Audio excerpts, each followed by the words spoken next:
Hi parents of the King's Learning Christian Academy. I know that right now you have the children back in holiday. So I wanted to utilize this time to talk to you about some of the things and encounter and sessions we had with the children while they were in school during the career week. We were able to talk about, life choices with the children, self-assessment, self-worth. And during those sessions, I really had an opportunity to interact with the children. We had Q&A sessions. Children were able to share how they feel about these different topics. And so I wanted also to bring this to you as parents, to continue these conversations with the children, but also for them to have a more confident sort of space where they can share with you as parents. So as you are in holiday, I have a few things that I would want you to do with the children. Now, one thing I should tell you is every child has a special skill. They all have something special to offer. During this holiday, I want you to go an extra mile with the children. Find out what is that special skill about them, what is that special talent about them. Talk about values, interests with them, Find out what exactly motivates them as children. Once you do that, then it will give you an opportunity to take an extra mile to see how, as a parent, you can invest in the skills and the talents of your children. The other thing I want you to do is help them to learn how to be grateful. Teach them gratitude. It is the one thing I observe with some of the children. They feel like they are entitled to some of the things they have in life, and they don't feel that, they owe anyone anything.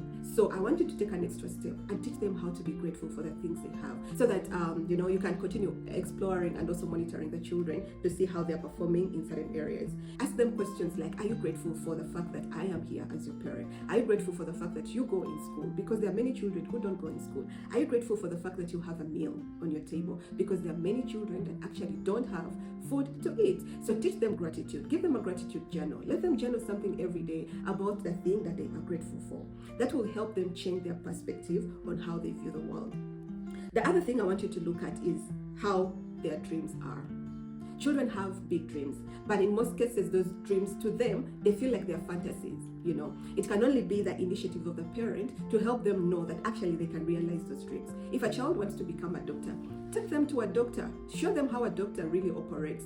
Show them how it means, what exactly it means to be a doctor. Some of the things they need to learn or to have in place for them to become a doctor.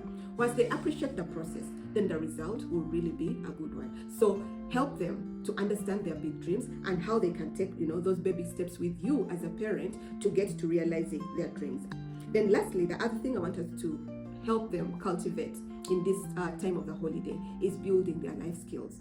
There are so many life skills that we can introduce to our children. Communication, planning, organizing. Some of the things seem like they're for when a child has grown up, but the child has to start now. So teach them some of these skills so that within the confines of their home, they're able to learn how to talk to each other. They're able to learn how to communicate with you as a parent. They're also able to learn how to, organize themselves, organize their spaces. And once they learn that, then they're able to carry this back into the schools. So these are very key things. Teach them some traits also. Patience, gratitude. I think we talked about gratitude. Respect, teach them some of the things from the household. Don't wait for the teachers. Start it with you.